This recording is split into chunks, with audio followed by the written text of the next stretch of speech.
I'm Jack Walsick, President of the ARC New York. I want to thank you for joining us today. Just a quick reminder that everyone should remain muted unless you are called on to speak. Our first hour together today will be dedicated to our Employer Recognition Awards presentation, followed by a special video presentation, so I hope everybody has their popcorn ready. After this special event, we will have a short break and the Board of Governor members will return at 6 p.m. to conduct the business portion of our meeting. I would now like to introduce Mr. Eric Geiser, CEO of the ARC New York, to begin today's program. Eric? Thanks, Jack. Thanks, everyone. Thank you for coming. We have over 70 links on the video and several large groups, so we're doing great with attendance. So thank you all for joining. I think I know pretty much everybody. I hope I do. But for those of you that don't know me, I'm Eric Geiser. I'm CEO of the ARC New York. It's a great pleasure to be with all of you here today. And I hope everyone enjoys this very special award ceremony and recognition program.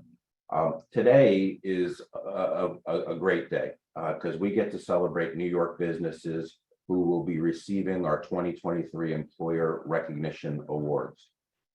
After the awards are presented, we are also going to debut the latest video in the Legacy Project series, and that's called Leaders of the ARC, Past and Present. And in this video, this round, you will hear from some of our current and past organization leaders who have all played a role in making our organization what it is today. And I want to recognize Sue Brandt for her leadership in pulling these videos together. Thank you, Sue. The Employer Recognition Awards highlights the valuable relationships that our chapters have formed with employers across the state. And these employers provide meaningful opportunities for people with intellectual and developmental disabilities.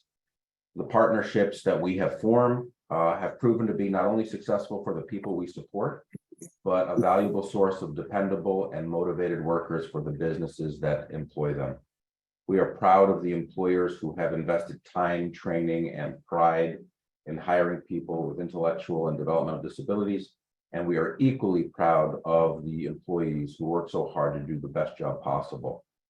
But before we start today's award, I have the honor of introducing a very special guest and a friend of the ARC New York family, Mr. Kevin Crossley. Kevin is the president and CEO of the ARC Herkimer and has been in that role since 2005. He has been in the industry for 39 years, which is strange because he says he's only 37 years old. So I'm working that out. His entire work career has been dedicated to creating real work opportunities for people with disabilities. This was an interesting fact that I did not know until we put some talking points together. ARC Herkimer's social enterprises currently employ over 200 individuals, 135 of whom are people supported. He is the past chair of the New York State Industries for the Disabled and is a sought-after public speaker on revenue diversification in the not-for-profit sector. And Kevin, it's an honor to have you here, my friend. You're up. Well, thank you very much, Eric. It's a pleasure to be with you all today and to speak briefly about the importance of employment for people with disabilities and, of course, to celebrate today's business award winners. Last December, I was asked by the ARC of the U.S. to do a webinar on creating integrated employment opportunities for people with disabilities. I had never done a webinar before, but candidly, few things in my working career have been more rewarding than seeing the faces of people fully engaged in our social enterprises. So I accepted the invitation to present, and I'm glad I did because it actually forced me to take a step back and evaluate all of the business ventures we've developed at ARC Herkimer. Now, as Eric mentioned, employing over 200 people, 2/3 of whom are in fact people we support. So in the process of preparing the webinar, what I came to realize more clearly was that the diversity of work options we've made available has enabled those individuals not only to grow personally and professionally, but it's led them to be better prepared to work in a competitive employment situation where we have been very fortunate to have placed over 300 people in the last 3 years in jobs throughout the Mohawk Valley. We've had the opportunity through our social enterprises to train people in retail, food service, hospitality, warehouse and distribution, manufacturing and assembly, grounds maintenance, custodial services, and quality control, just to name a few. All of those are important functions that are very transferable to the outside world, which is what we're all about today, as we recognize the employers that have capitalized by seeing the advantages of employing the people that we support. Now, there is an amazing article in the most recent Harvard Business Review, the title of which is Disability as a Source of Competitive Advantage. Their research suggests that having employees with disabilities in its workforce can build a firm's competitive advantage in 4 ways. First, that disabilities often confer unique talents that make people better at particular jobs. Second, the presence of employees with disabilities elevates the culture of the entire organization, making it more collaborative and boosting productivity. Third, a reputation for inclusiveness enhances a firm's value proposition with customers who become more willing to build long-term relationships with the company. And fourth, being recognized as socially responsible gives a firm an edge in the competition for talent and capital. Now, that's the Harvard Business Review, with an incredibly powerful article as it relates directly to our field and the benefits of employing people with disabilities. Now, our 4 business winners today already get it. They get it. They understand the importance of hiring people with disabilities. They also recognize the social responsibility that they have as community employers and how that plays well with their customers. They know the people we support bring many talents to the table and are not just there to help a business survive, but rather to thrive. So a big thank you goes out to today's 4 winners that understand the value of employing individuals who otherwise might not have the opportunity in the competitive world. So congratulations to you all. You very much are deserving of the recognition and continued success with your businesses in the years to come. Thank you. Thanks, Kevin, and thank you for joining us this afternoon. It's always a pleasure to hear from you. And for those of you that don't know, I'm actually going to have the honor of visiting some of Kevin's programs that he spoke about just now tomorrow. So look forward to seeing you in person. I'd also like to now introduce Deborah Wilbur, who was our primary board of governor from our Ontario chapter. She's also a member of the ARC New York Scholarship and Awards Committee. And she will be presenting this year's the 2023 Employer Recognition Awards. Deborah? Thank you, Eric. Good afternoon, everyone, and thank you for joining us in today's awards program. As Eric mentioned, I am Deborah Wilbur, Board of Governor of the ARC Ontario and member of the ARC New York Scholarship and Awards Committee. I would like to start by saying thank you to all who are with us to help recognize and celebrate the employers who are receiving awards today. Each year, chapters of the ARC New York, located in every county across the state, are encouraged to nominate an individual, corporation, or business in their community that has demonstrated outstanding support and commitment in providing meaningful job opportunities for people who have intellectual and other developmental disabilities. Excuse me. Although we only recognize 4 employers each year, we want to thank all of our nominees this year for a job well done. This year's award recipients are Market 32 of Glenmont, Sunrise Family Farms, Zaro's Family Bakery, and Mr. Tire. Each of these employers has played an important role within our communities, our chapters, and for the individuals they employ. By providing work opportunities in integrated settings, all workers have a chance to learn from each other, whether it is acquiring a particular skill or a chance to mentor a new employee. Each brings with them their own unique talent to the workplace. Without our business partners and their strong relationships with our local chapters, meaningful employment within our communities would not be a reality for many individuals with intellectual and developmental disabilities. Thankfully, because of businesses such as those being recognized here this afternoon, employers are experiencing what we have always known to be true, that given the opportunity, people with intellectual and other developmental disabilities can be valuable assets to their businesses and their communities. Before we begin our formal awards presentation, we'd like to share with you a short video we have prepared of today's recipients.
That was a great video, and I really enjoyed seeing the employers and employees in action. Now I would like to introduce each of our award recipients and their local chapter representatives who will be presenting the individual awards. Our first award recipient is Market 32 of Glenmont, nominated by Warren Washington Albany ARC. WWAARC has a long-standing relationship with Market 32, which is a Price Chopper store, for over 19 years. In that time, they have employed countless WWAARC supported employees, provided opportunities for professional growth and development, and served as an assessment site giving community members the opportunity to develop and evaluate their skill set prior to entering the workforce. With us today are Dan Murray, Executive Director, and Michelle Yalawa, Associate Executive Director of Employment and Day Services, WWAARC, to present the award to Store Manager Elena de Lima. And if I butchered all of those names, I do apologize. But here are our friends from Warren, Washington. Thank you, Deborah. Good afternoon, everyone. As Deborah said, I'm Dan Murray, Executive Director of Warren, Washington, Alton County's ARC. First, on behalf of our agency and Market 32, we'd like to thank the ARC New York Scholarships and Awards Committee for recognizing the great work that our organizations do through our partnership.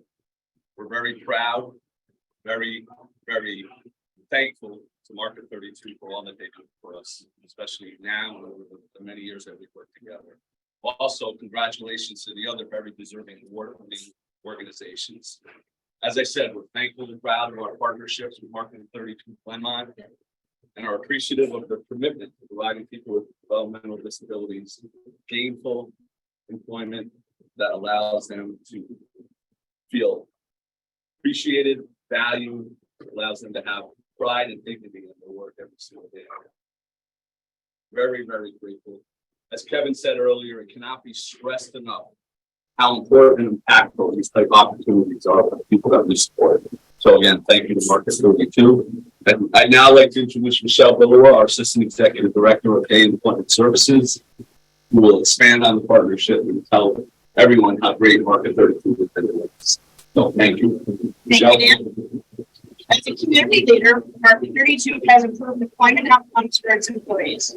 Market 32 of Glenmont has consistently demonstrated flexibility, understanding, and acceptance in both their hiring initiatives and the treatment of their employees.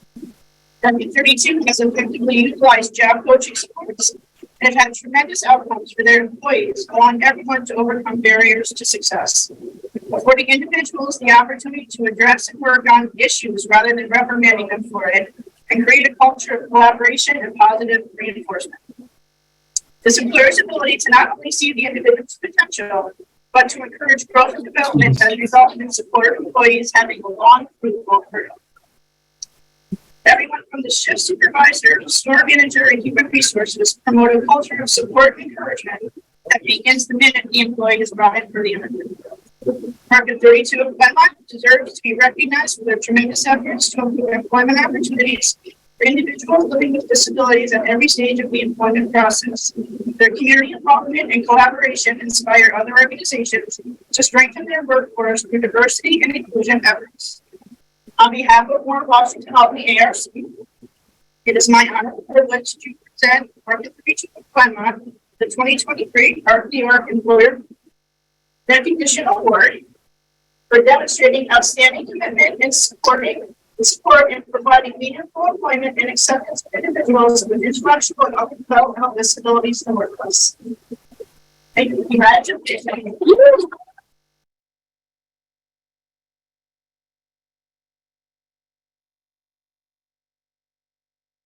I don't know. Oh, there they are. Okay.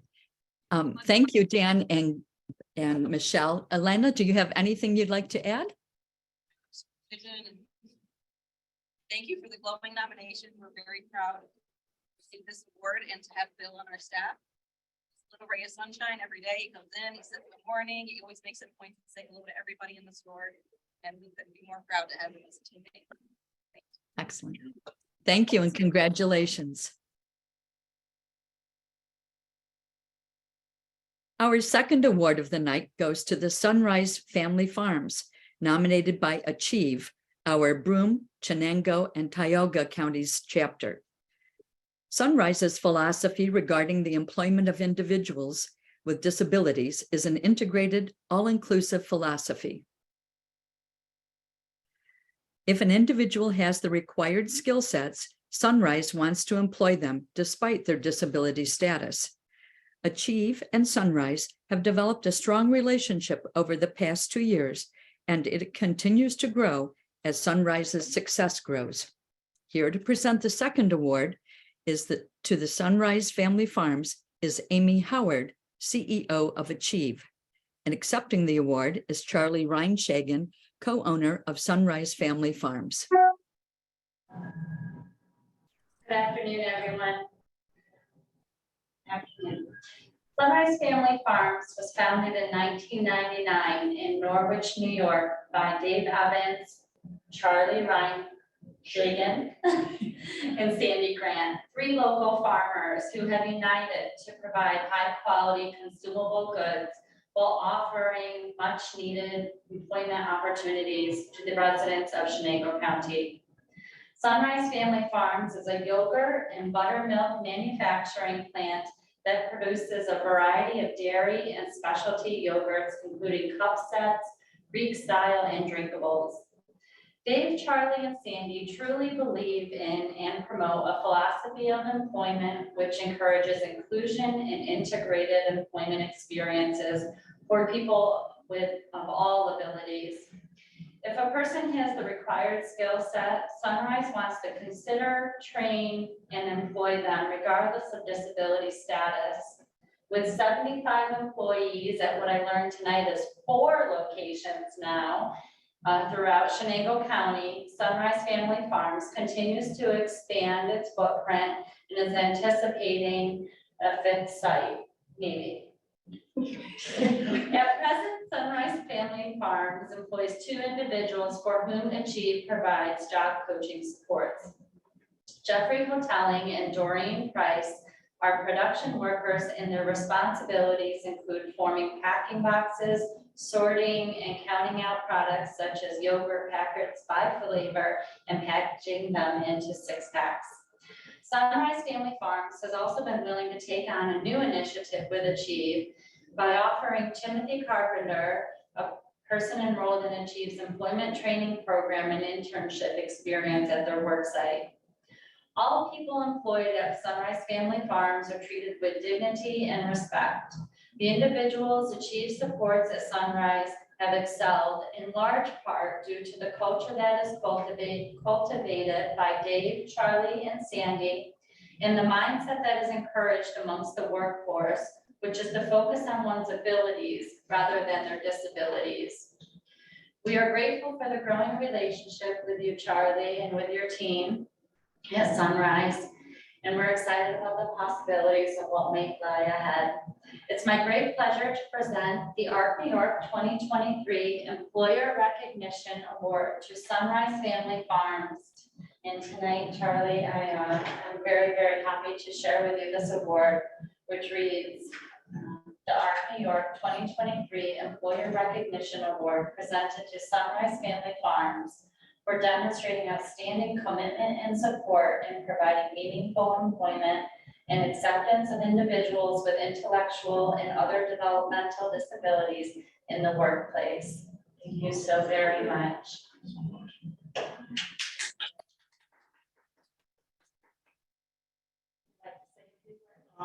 Yeah, not really prepared, but yeah. First of all, thank you. It is an honor. More importantly, thank you to everybody in this room that makes it possible. Thank you, Tracy, for helping us bring these individuals along to where we're able to put them on our payroll, like we did with the first 2 folks. Tim's doing a great job with Tracy's help. Yeah, it's nice to see that Harvard finally caught up with the rest of us that know how important these people are and how beneficial they can be to our businesses. So, as Amy said, hopefully we'll continue to grow with you guys and see what the future brings. But thank you very much. I really appreciate you. Thank you so much. Excellent. Well, thank you, Amy, and congratulations, Charlie. Our 3rd recipient this year is Zaro's Family Bakery, nominated by the ARC Westchester. The entire Zaro's team, from the CEO to the production staff, have welcomed each and every one of the chapter's supported employees into their team, understanding that each person has different skills, abilities, and interests. The ARC Westchester's partnership with Zaro's Family Bakery continues to grow and evolve with the support of their dedicated team and has become a model for standards of excellence in the employment of people with developmental disabilities. I would now like to invite Tibby Guzman, Executive Director and CEO of the ARC Westchester, to present the award. Joining Tibby tonight to receive the award is Michael Zarro, Chief Operating Officer of Zarro's Family Bakery.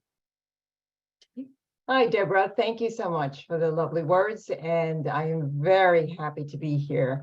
This is a distinct honor to present the ARC New York 2023 Employer Recognition Award to the Zarro Family Bakery. Let me just share that the 95 history of this family-owned bakery is a true testament to their success.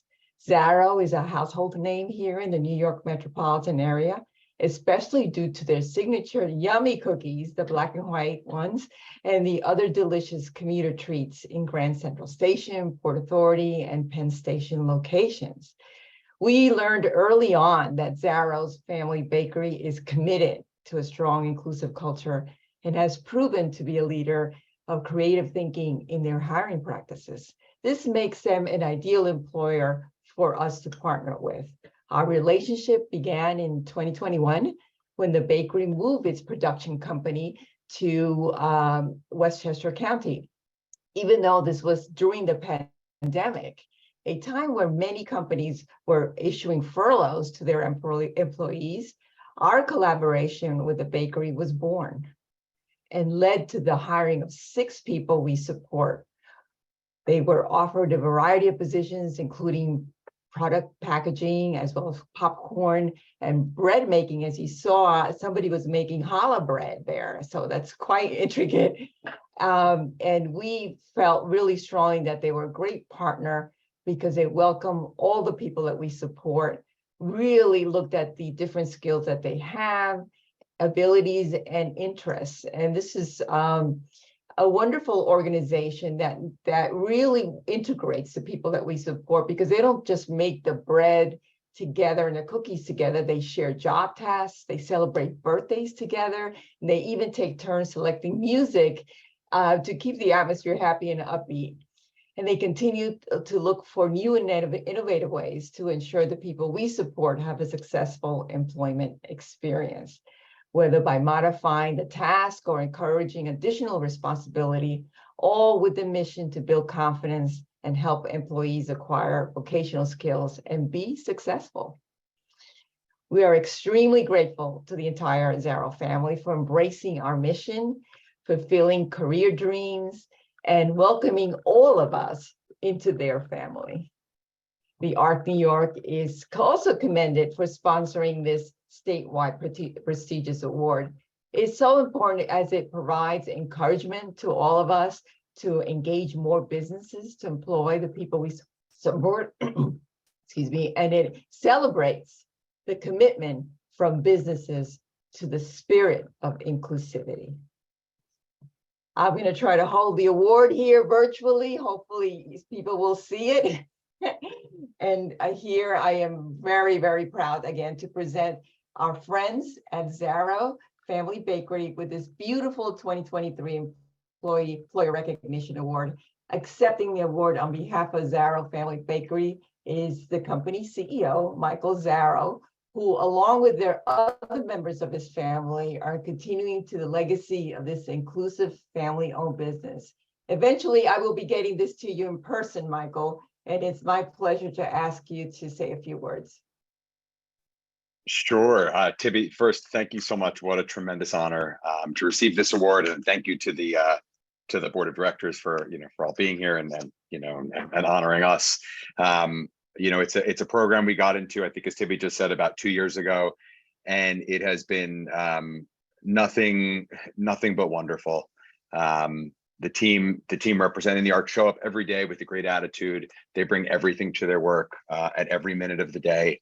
And their dedication and their focus, has also benefited the rest of our team, and the rest of our team, just enjoys working with everybody. It's been a really wonderful experience for all of us, top to bottom. So thank you very much for having us as part of the ARC, as part of the ARC family. And thank you very much for the award. And, I hope they'll see us soon. Congratulations again, Michael, and thank you you for all of your work. And thank you, Tibby, for your presentation. Our last but certainly not least recipient is Mr. Tire, Geneva location, nominated by the ARC Ontario. Mr. Tire demonstrates commitment to fostering employee growth while maintaining excellence in their operations. This business provides intentional and personalized support, fostering a culture of inclusivity and equity in the workplace, and ensuring that all employees, regardless of their abilities, have the necessary tools and resources needed to succeed. Now, please welcome Andy Watson, Supported Employment Manager, the ARC Ontario, and Ian White, Mr. Tire employee, to present the final Employer of the Year Recognition Award to Ethan Swartwood, Location Manager of Mr. Tire. Andy and Ian? Hi, I'm Andy Watson. I have with me Austin Verone, the Employment Specialist, Ian, and Ethan down on the end. On behalf of ARC Ontario and NYSARC, I'd like to present Ethan from Mr. Tire of Geneva with the 2023 NYSARC Employer Recognition Award, which is only one of 4 for the state. We'd like to acknowledge Mr. Tire's efforts of using new and creative approaches to hiring Ian.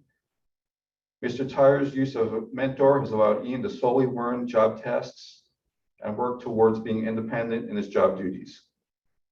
He is currently working towards his driver's license and taking the New York State inspection exam, so he will then be able to add to his list of job duties.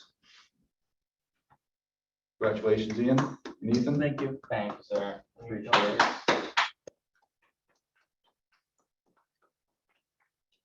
Keep working with you. We'll get you that license. Don't worry. Thank you. Thank you. Thank you all from ARC Ontario.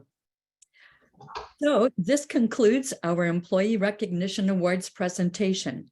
On behalf of the ARC New York and the Scholarship and Awards Committee, I want to congratulate all of our dedicated employers represented here today, and personally thank each of them for their support and recognition of the many abilities that individuals with intellectual and developmental disabilities have, as well as the contributions they each make each and every day in our communities. And now, back to Eric for the remainder of our event. Thank you. Hey, thanks, Deborah. Congratulations to all of the winners this year.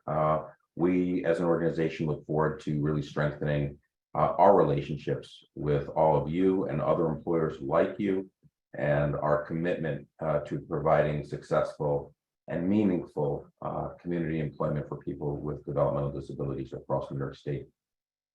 Now, we're going to turn the program over to a labor of love that Susan Brandt and Christina Canino have been working on in our office. It's our newest video in our Legacy Project series, and it's entitled Leaders of the ARC, Past and Present. Now, I've been watching Sue and Christina over the last few months lugging around video equipment, so I know they've put an amazing amount of time and effort into this. This project is part of our organization's larger historical archives preservation effort. It was created to begin to capture on video the people and events that have helped to define this organization for almost 75 years now. Their stories are our stories, and we must never forget our roots and those who have helped us become who we are today. I'd like to turn it over to the video at this point.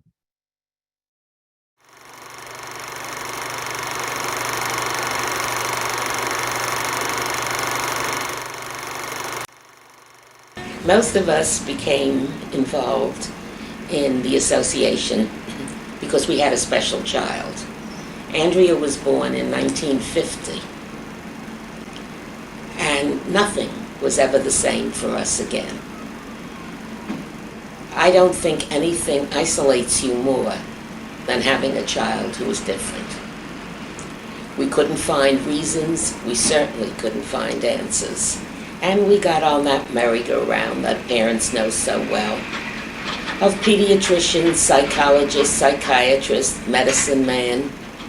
Doctors really twice my age called me mother. And today it's sort of funny because doctors half my age call me Blanche. When we were told by Dr. Cassidy in Schenectady that Scott would never be so-called normal. I said to Dr. Cassidy, you cannot take my child away from me. And he said, there is no reason for him to be taken away. If Walton can have such beautiful buildings, they can educate him. And so my husband let me cry from Schenectady to Walton. When we walked in our kitchen, my husband turned to me and he said, you have had your cry. Crying is not the answer.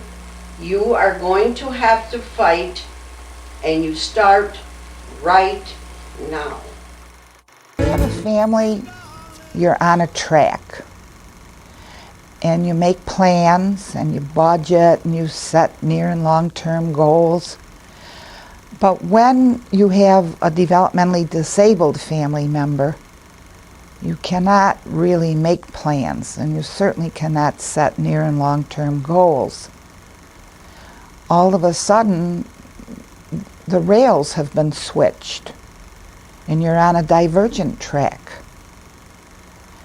And then you realize, as we did, that there are others out there in your circumstances. And so that begins the search, which we did. And NYSARC, for us, was a source of education, a source of encouragement and comfort and fraternization. The funding mechanism would be 1/3 state, 1/3 feds, 1/3 agency. In Shreveport, and I went to the state for the money, they didn't have it. They had made grants around the state so that they didn't have the 2/3. What they actually had, I think, was about half, 50%. And it was up to us to see what we could do about running it for the other half, which we didn't have either. But we did open. We did get it built. The only time we had difficulties when we went into the housing business. We started to buy houses on their block. They didn't want us on their block. The argument first was that it would affect the value of their property, and then of course it came out that it didn't, because people bought the houses right next door. There is a statewide community of interest that underlies NYSARC. From Montauk Point to Niagara Falls, we're one organization, and we look out for each other. We are the largest family-influenced organization, and we have managed to be a force in Albany, and we are a force in the United States. I think that we have managed to shape the work that is being done on behalf of people. Being part of a state organization is a great benefit to each local chapter, because each local chapter on its own couldn't have the impact at the state legislative level, nor with big financial institutions. So we can group together, and the state ARC guides us through this process, and we share all the benefits among one another. My daughter, who has special needs, is able to have a life, and it's all done with dignity, and I can go to bed at night and feel that she's safe. The three people that had a good deal of influence, and that I would love to be sitting having lunch with, was Joseph T. Weingold, Helen Kaplan, who was the executive director of our Nassau chapter, and Tom Coughlin, who was the executive director of our Jefferson chapter and was the first commissioner of the then Office of Mental Retardation and Developmental Disabilities. I think these three individuals, all family members, all professionals, all advocates, were cut from the same cloth. Their advocacy, their commitment was unselfish. They didn't need to be told what the mission of this organization is. They were the mission. And I learned and will always be grateful that I had an opportunity to know the three and would have done anything to have sat down and have lunch with the three of them.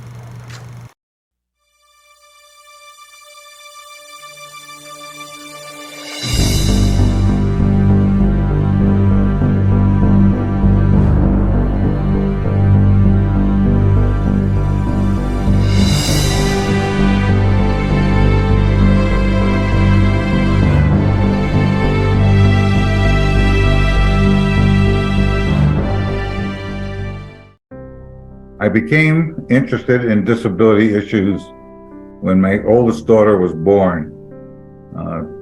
She was born with developmental disabilities, and as soon as she was born, the doctor said, "Don't bother coming back to the hospital. Leave her here. You don't have to see her again." And that was the farthest thing from my mind at the time. I became president of the state association because it was like a backdoor entrance. The existing president, Irene Platt, was offered a job with the state of New York as a commissioner, a deputy commissioner for quality of care. And I remember a phone call from Mark saying that he and Irene Platt wanted to meet with me, and they were flying to Buffalo to meet with me. We met, and she told me that at the time that I was the only person, the only vice president at the time who she would trust to relinquish her presidency to, and if I didn't do it, she wasn't going to take the job. So I took it. I have a family member, my son, who's 56 at this time, was born with Down syndrome. So as our son, we became extremely interested in him. I mean, he's the only child that we have, so he really became the focus of our life. I got involved in the organization initially with the birth of our daughter in 1963. I started on our local chapter level giving free dental checkups to the people we serve, and I went on from there to become a board member, and from there to become a state board member, and from there on becoming president of the ARC New York. So it's been a journey.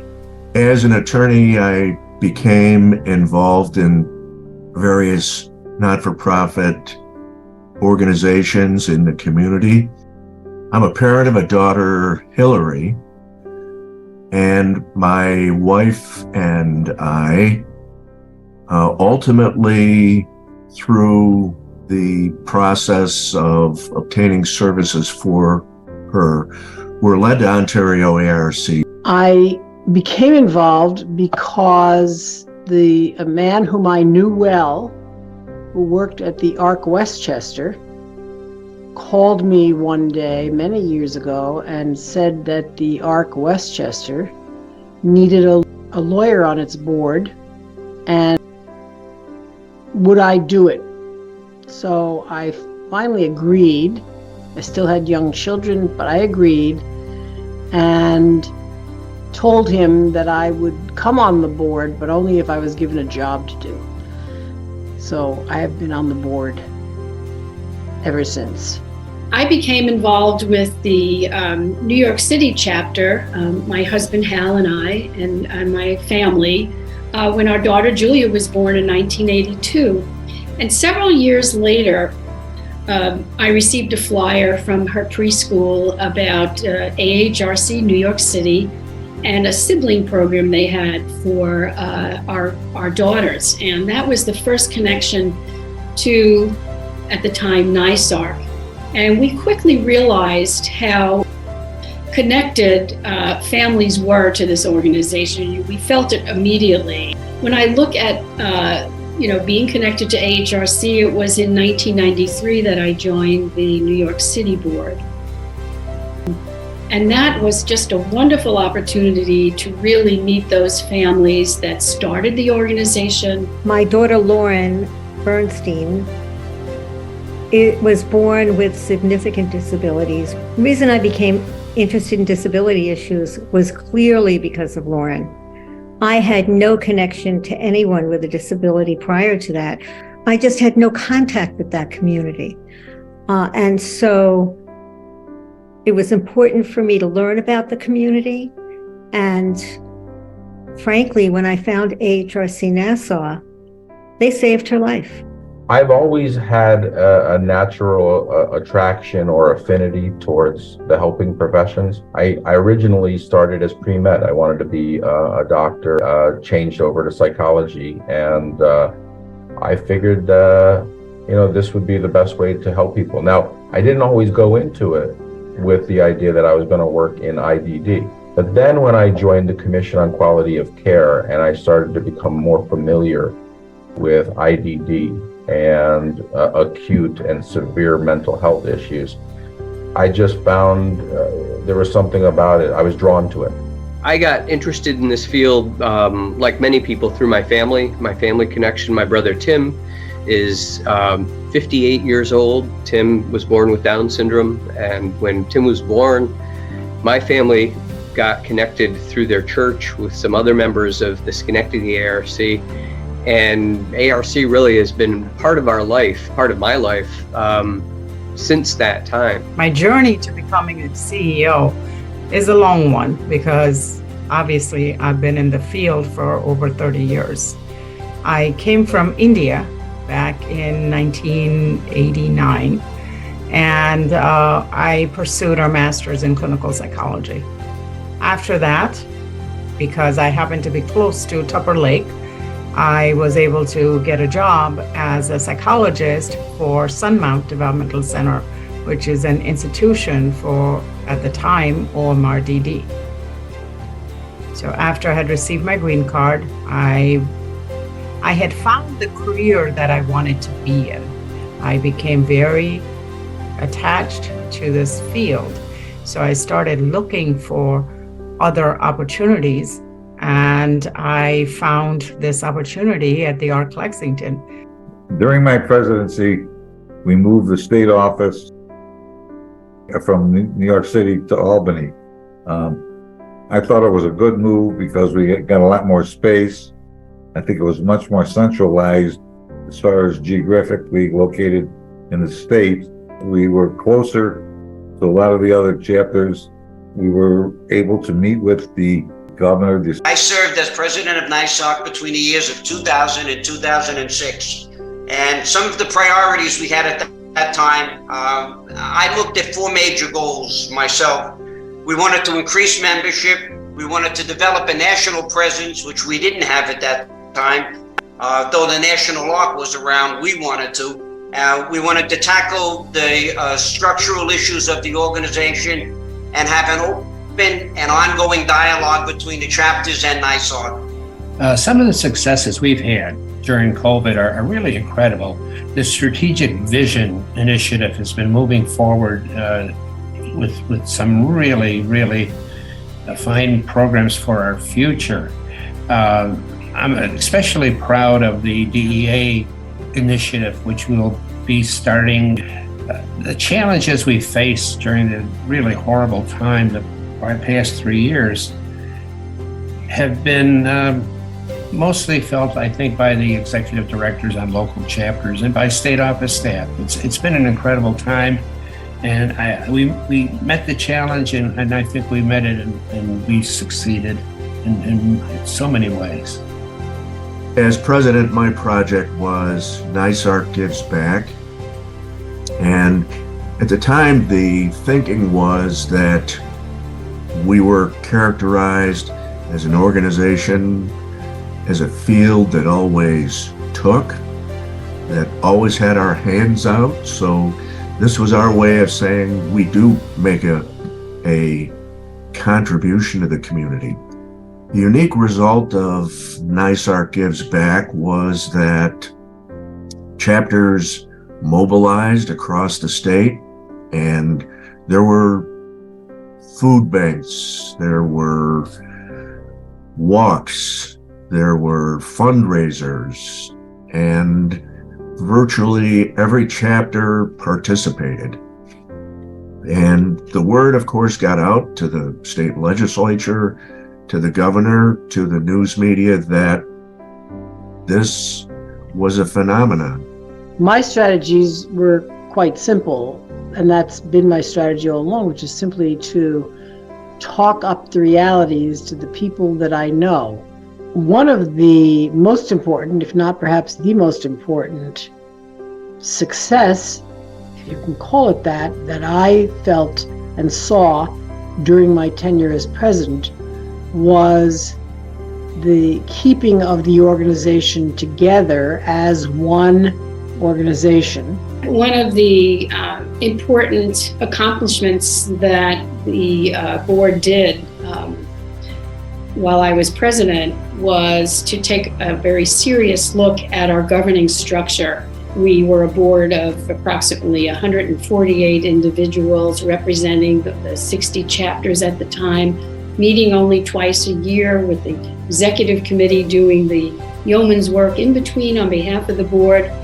And we wanted to look at making a board more engaged, meet more often. It took over a year, but we looked at our governing structure to be more nimble and responsive to the 21st century that we were in.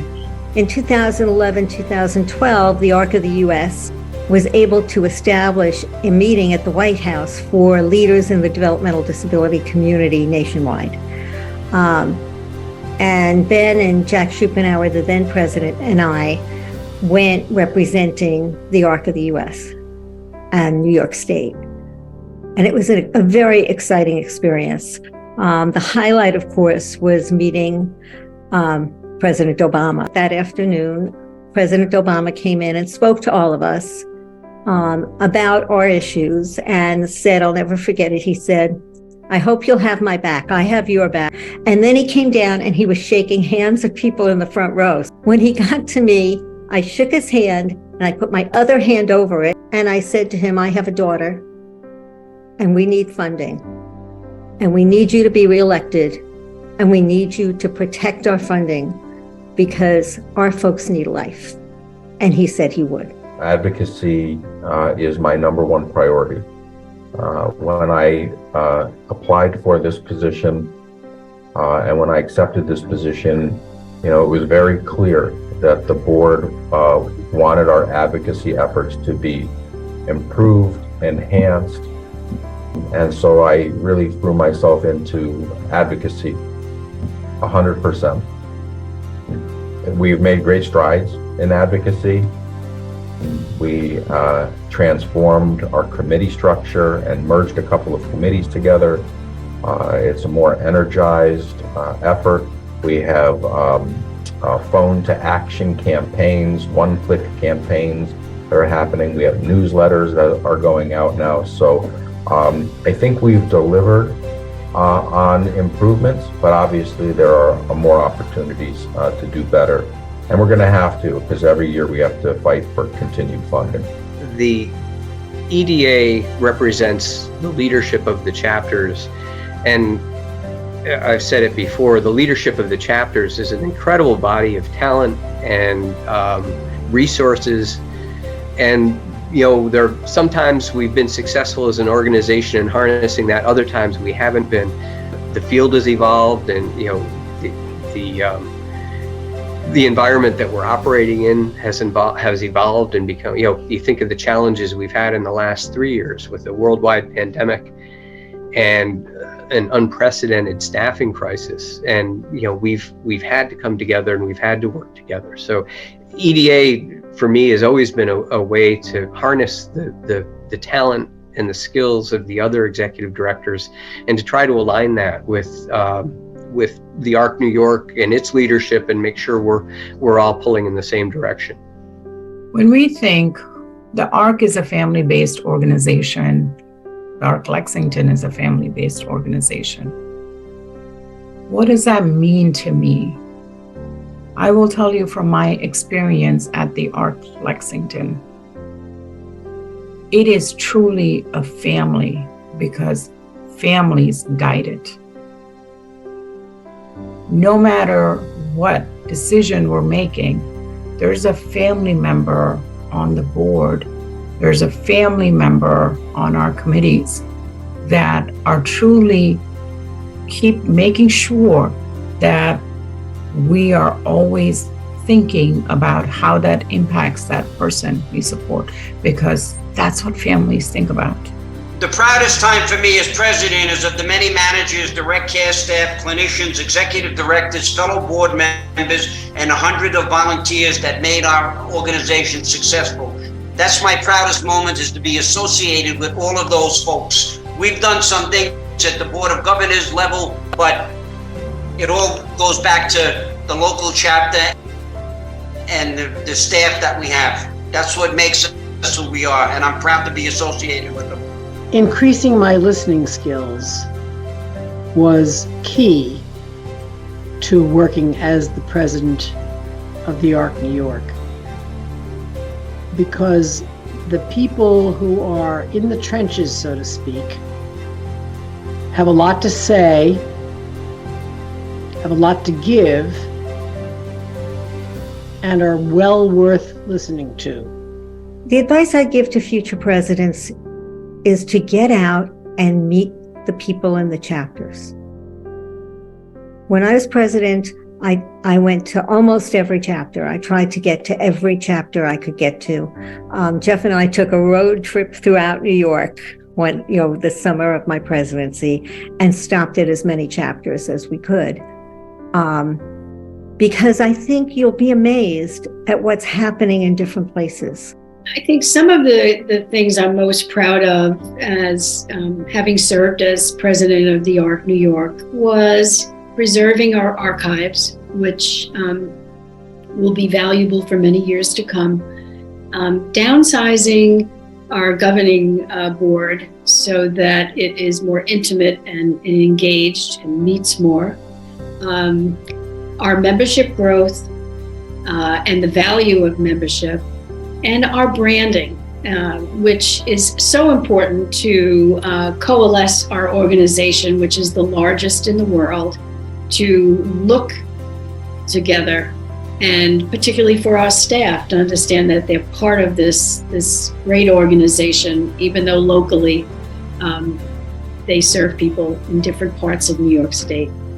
I believe some of the successes were in our ability to bring chapters together.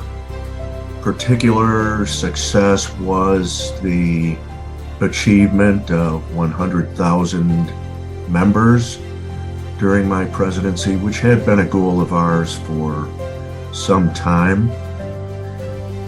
And that was really a milestone for the organization. The history of the ARC New York really is the history of the field, both in New York and nationally. We have been leaders, going back to the days of Willowbrook and deinstitutionalization and rights for school children, the IDEA, all the legislation that has been part of the agenda for this organization, has really been part of the agenda for the national disability rights movement for people with intellectual and developmental disabilities. There's a saying, I think, to know where you're going, you have to understand where you've been.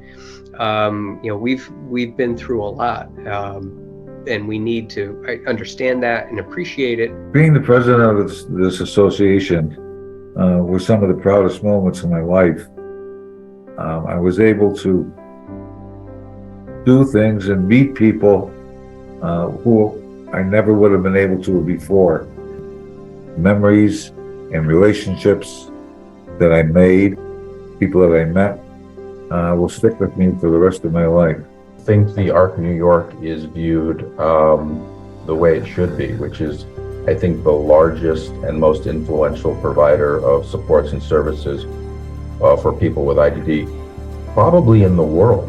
I know we always talk about in New York State, but I'm not aware of any other larger provider anywhere else. And this organization has a rich history of leading the field. When you look back in terms of things, significant events that happened, like Willowbrook, our organization was a plaintiff in that case. And I think that's how we view ourselves, and I think that's how others view us too.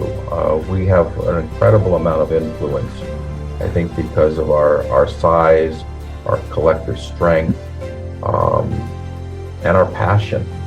And we have just incredible passion at all levels. If I think of the next decade, what would I like to see change? I think that's in two areas.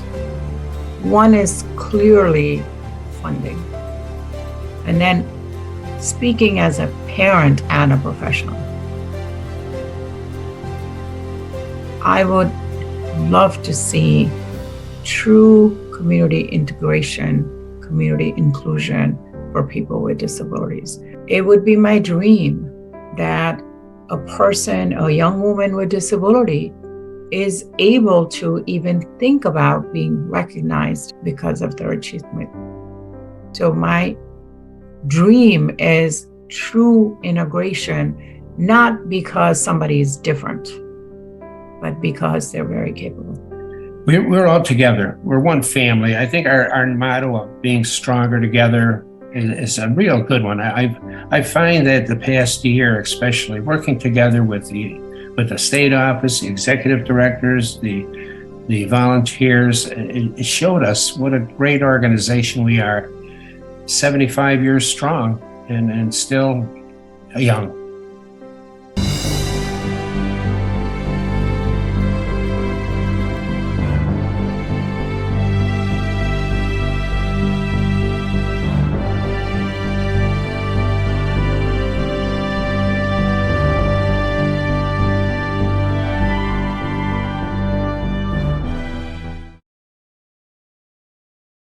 Excellent, excellent.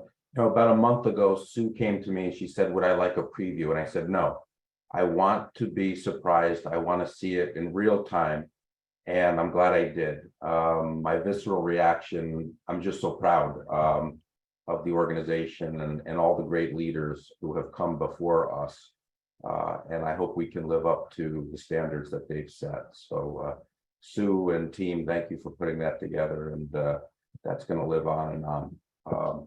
So with that, I want to thank everyone for joining this afternoon. I hope you enjoyed the awards presentation and the legacy video.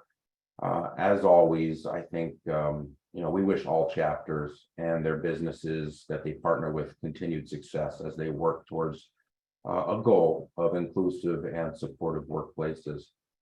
And this concludes our awards and video presentation. I want to thank everyone who joined us here tonight for the special event. We're going to take a slight break for about 20-25 minutes or so, and we will begin with our business meeting at around 6 p.m. on this very same channel. So thank you all, and congratulations to the winners, and have a great evening.